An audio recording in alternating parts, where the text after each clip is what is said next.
Daí, pessoal, como vão todos? Estamos aqui novamente no canal Seguros e Sinistros Ponto a Ponto. Meu nome é Mário Bestetti. Nós estamos aqui com o segundo vídeo abordando o tema de seguro de riscos de engenharia, tá? O seguro de risco de engenharia é o tema 5 de 12 temas que a gente aborda no canal, tá? E esse aqui é o vídeo 9, que é a sequência, né? A gente vai falar hoje aqui sobre seguro de risco de engenharia para edifícios comerciais ou residenciais, ou também mistos, né? Mas aí, diferentemente do vídeo 8 que eu falei só sobre residências, aqui então nós vamos trabalhar com um tipo de estrutura diferente. Por isso que eu resolvi separar o produto de risco de engenharia para a gente olhar só esse tipo de edificação. Daqui a pouco o colega corretor está com um impacto desses aqui para trabalhar, para contratar, para cotar. Então a gente pode aqui dar uma orientada a respeito da contratação, tá? E lembrando sempre, o seguro de risco de engenharia é uma cobertura all risk, ou seja, todo risco. Se não é risco excluído na pólice, se não tiver lá como lista de risco excluído, é porque é risco coberto e está na cobertura básica. Essa é uma regrinha importante, tá? E sempre se trata de um seguro de reposição, ou seja, eu tive o dano, eu vou lá e recupero o dano, o valor desse dano me é reposto, evidentemente que descontado a franquia, né? Então, é uma cobertura bastante ampla, tá?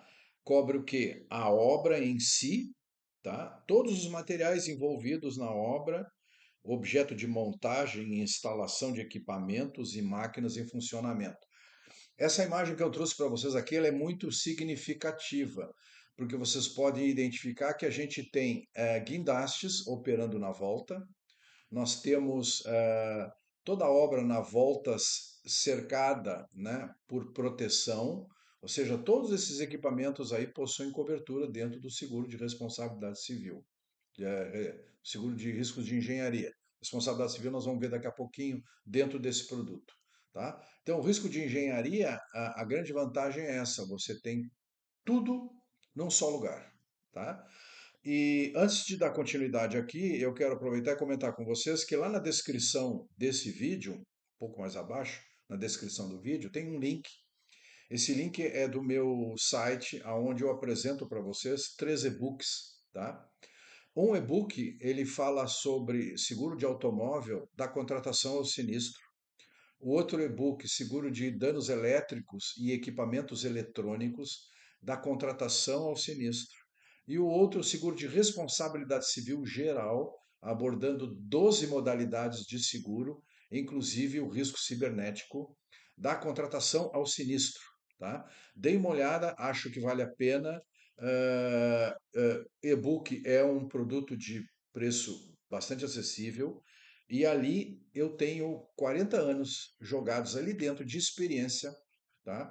Como corretor de seguros, eu tenho a especialização, eu sou também engenheiro, sou perito judicial e já trabalhei com 24 anos com regulação de sinistro e ainda com formação, né, com aulas, né? Então, eu acho que vale a pena vocês darem uma olhadinha lá, que pode ser de grande utilidade, tá? Então, vamos dar a continuidade então a esse estudo aqui sobre o risco de engenharia para edifícios comerciais e industriais. Vamos dar uma olhada nesse tipo aqui de cobertura que eu vou sugerir que seja feita, tá? Aqui as responsabilidades civis, lá os seguros de dano, cobertura básica, dano. Responsabilidade civil tem? Tem. Responsabilidade civil geral, tá? Essa é a primeira cobertura, tá? Danos materiais e corporais, perdão, a terceiros em decorrência da obra. A obra pode vir a causar danos a terceiros, tá?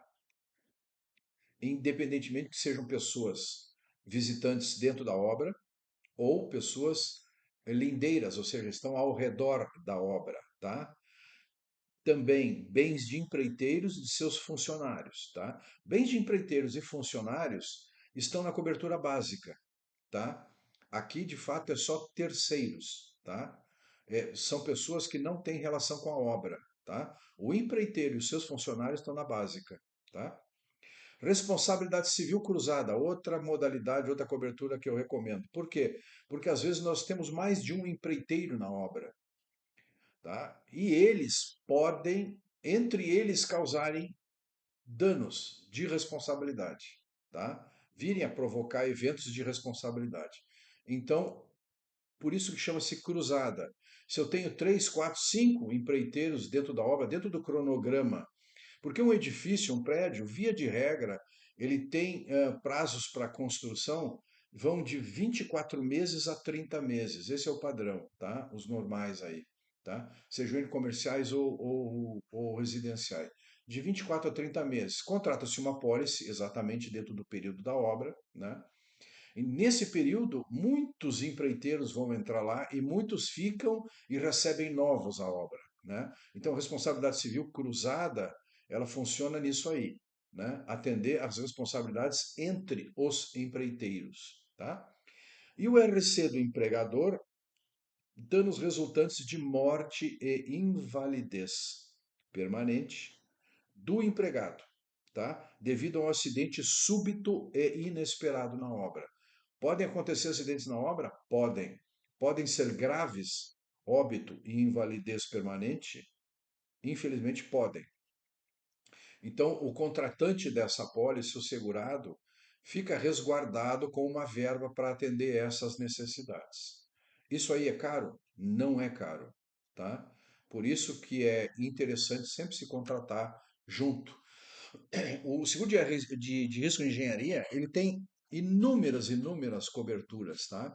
Dentro dos produtos que eu estou elencando com vocês, residencial, agora a parte de edifícios comerciais e residenciais, eu estou elencando para vocês aqui o mínimo necessário para ficar, digamos assim, tranquilo com tipos de obra padrão, tá?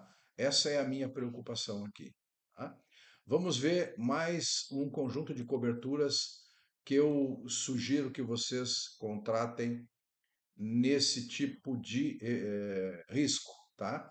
Despesas extraordinárias.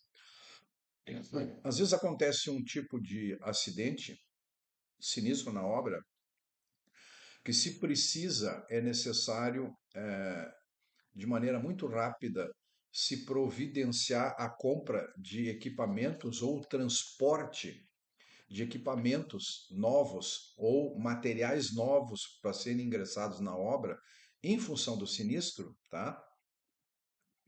E aí surge o problema da perda de prazo e implica em multas contratuais. Então, o que que se faz? As despesas extraordinárias nos facilitam porque a gente pode contratar transportes mais ágeis para fazer esse tipo de trabalho, verba para isso, e pode nos garantir uma, uma rapidez e se evitar atrasos na obra, porque pode acontecer algum gargalo na obra e a obra ficar parada por causa disso. Então, nós conseguimos resolver com essa questão, tá? Desculpe mais uma vez. A outra cobertura, desentulho no local, tá? O desentulho decorrente de um acidente na obra é da cobertura básica, tá? Só que muitas vezes nós temos eventos que podem consumir grandes verbas de desentulho, porque a gente precisa de máquina, precisa de mão de obra, a obra fica parada, precisamos de caçambas para colocar isso para fora, né? E então isso sai da cobertura básica com a franquia da cobertura básica, tá? Então, daqui a pouco, dependendo da característica do imóvel, é interessante contratar uma verba, destacar uma verba para desentulho no local, que pode facilitar e evitar com que a gente consuma verba da cobertura básica, tá? Equipamentos móveis e estacionários, também nós temos questões que envolvem equipamentos de apoio à obra. Isso aí resguarda o construtor e o montador dos prejuízos, porque são equipamentos que entram lá passam um determinado período, depois saem. Dentro desse período, pode acontecer acidentes com esses equipamentos, tá? E acabar aí o cliente, né, o segurado sendo responsabilizado. Então, como são locados para entrar na obra, então o equipamento móvel estacionário pode nos auxiliar isso em muito, tá? Obras concluídas. Às vezes a gente tem dentro do canteiro de obra um determinado local, um prédio que já está pronto. Uma coisa muito importante: se a obra estiver pronta, ela sai fora da cobertura de risco de engenharia. Eu vou repetir: se a obra estiver pronta, ela sai fora da cobertura de risco de engenharia. Vou dar um exemplo: um edifício garagem está pronto, tá? Uma determinada área de estacionamento está pronto, saiu fora da cobertura, tá? Então o que é que eu faço? Eu faço uma cobertura de obras concluídas, porque muitas vezes essas obras podem ser impactadas com a obra restante que ainda existe, e aí nós também ocupamos esses locais para a guarda de material, né? Então, obras concluídas é muito importante nesse sentido. E obras temporárias, tá? Obras temporárias são estruturas, são barracões, andaimes existentes no local do risco, tá? Ali, lembra-se da primeira figura que eu mostrei no início do vídeo? Tem vários andaimes circulando à volta ali, né? Então, e dependendo do tamanho da obra, tem muito barracão dentro, né? Tem gente, às vezes, até que reside lá, né? Nós temos chuveiros, nós temos local para descanso, refeitório. Então, isso são obras temporárias, que são de valores, às vezes, consideráveis, né? Então, obra temporária, ali pode acontecer um incêndio, por exemplo, né? Pode acontecer um outro tipo de dano que então obras temporárias podem dar atendimento. Isso aqui é caro?